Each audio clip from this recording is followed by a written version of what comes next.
Hello, I'm Julie Thompson. Welcome to the Plymouth Select Board candidate interview.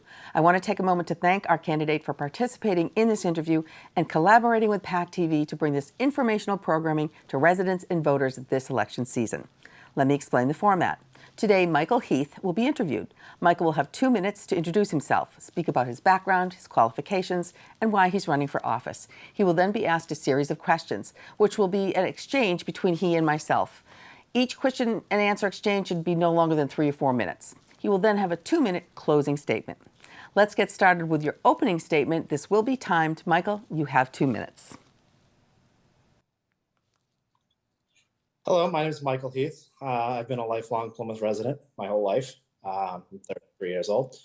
I currently work for the town of Plymouth, and that is kind of why I have thrown my hat in the race. I have seen stuff that the average resident doesn't see working for the town.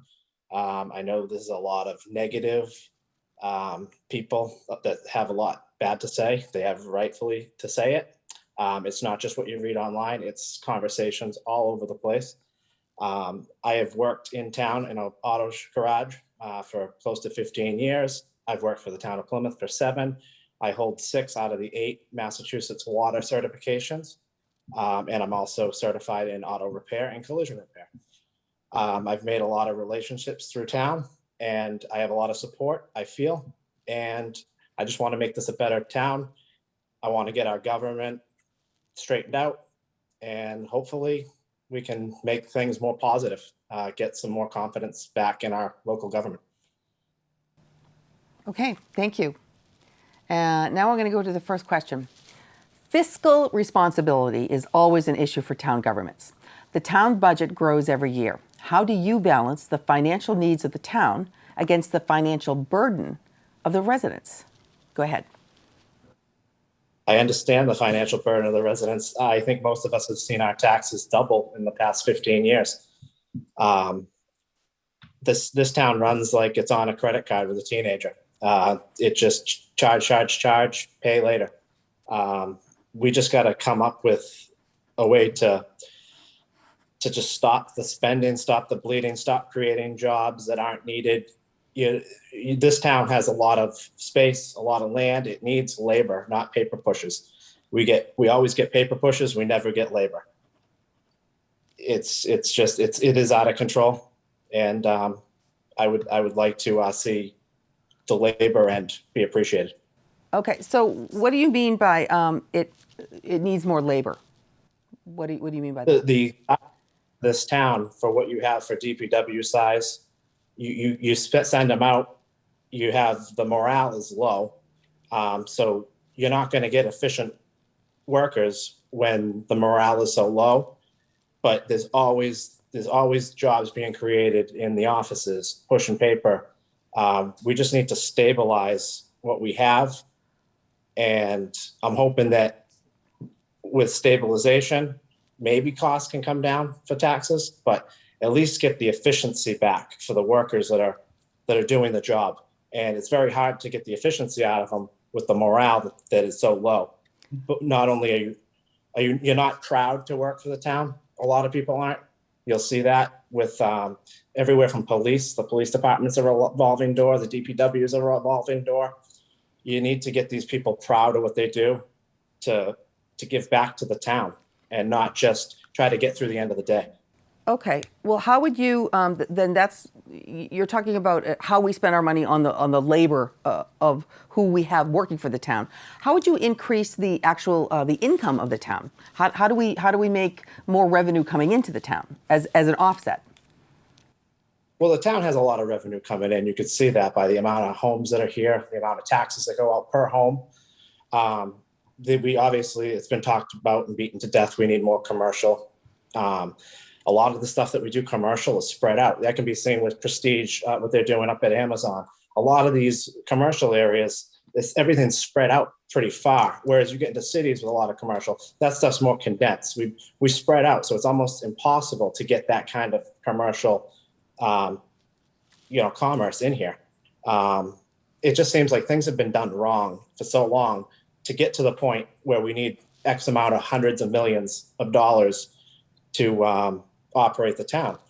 And I just feel that we need to get on track, but we need to utilize what we're paying now and get more efficiency out of it.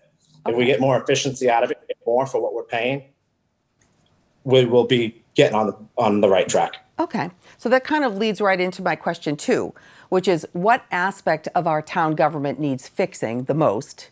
What needs fixing the least? And do you feel that Plymouth has outgrown its current form of government?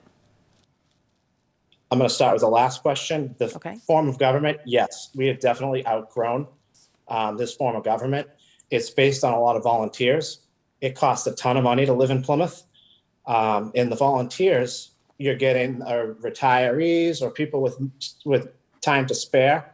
Those people generally have a little bit more money to spare, where the rest of us are trying to work 2 jobs to keep a roof over our heads. We don't have the time to volunteer for this form of government that is a lot of volunteer based. So the government you have doesn't represent the majority of who pays in taxes. Okay, what do you think the town does right? What does our form of government do correctly? We do have a pretty good school system. I worked in the schools. That was a time where I worked for the town. I was actually proud of what I did.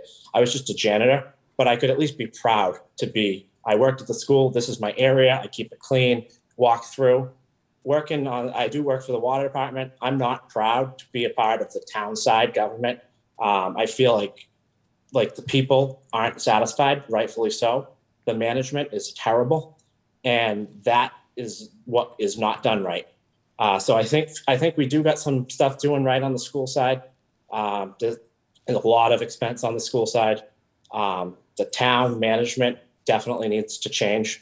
I don't know why our current selectmen haven't made the change. They see what people are saying. It's not just what you see online. It's said all over. The police, the fire, all these departments. It's town-wide. The departments are they're not happy with the current management. And no matter what, the selectmen just don't do anything, to change that. Okay, that is your opinion on that one, on the form of government and what is being done right or wrong. And question number 3 would be turnover of sitting members of a board, like the select board that you're running for, can be a positive or a negative. What are your thoughts on this? I think we certainly need to change on the board, especially once you've seen the same people for the past decade or more. I could bring positive things with new train of thought, younger than any of the rest. I could also bring some stuff with lack of experience, but I've always been pretty good entering fields and areas of lack of experience. I will spend sleepless nights until I get things figured out the right way. And anything I lack, I will work and I will grind. And I will get there to try to do the right thing for the people of the town. Do you think there's an advantage to keeping certain people on the board where there's so much to learn once you become a select person, especially in a town this size? If you constantly have turnover of a board, what would be the detriment to that? I personally think there should be turnover until the people are happy. I can understand that things won't get done. If you don't have a board that agrees, you're not going to get anything done. Things will just stay the same, or things will just change. We need a board that represents the majority of the people. You can't make everybody happy every time. I understand that. It just seems that the current board just doesn't push management to manage. It's just constant. From working and seeing the inside, it's just constant waste and bad management. And we need a board that is going to hold the management accountable. Okay, thank you. Now this is a tough one. This is going to be a 20-second rapid response question. So you got to really just put it out there. If you were given $5 million to spend in any way you desired for the town of Plymouth, what would you spend it on? Other than saving it, because savings is always good, and this town seems to spend faster than it can. I think I would put it towards the roads. That is the most common 100% thing that people just cannot fathom, is the main roads in terrible condition. Okay, so savings or the roads. Okay, thank you. We'll now move to your closing remarks. You are going to have 2 minutes. Go right ahead. I appreciate everybody watching. This is new for me. Definitely, it wasn't easy. Things that I thought I was going to talk about, I didn't. I hope that I can, if I get the position, that I can make everybody happy.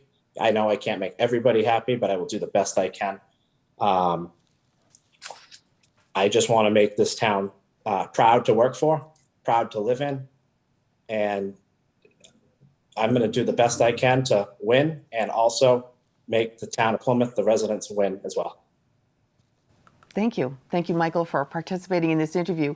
We wish you the best of luck throughout your campaign and in the election. For our viewers, thank you for joining us. If you're interested in watching replays of this interview, please visit our website, pactv.org/elections, for replay times and online viewing options, including PAC TV's on-demand and streaming service, PAC TV Prime. And please make your choices heard by voting in the election on Saturday, May 15th. Thank you and good day.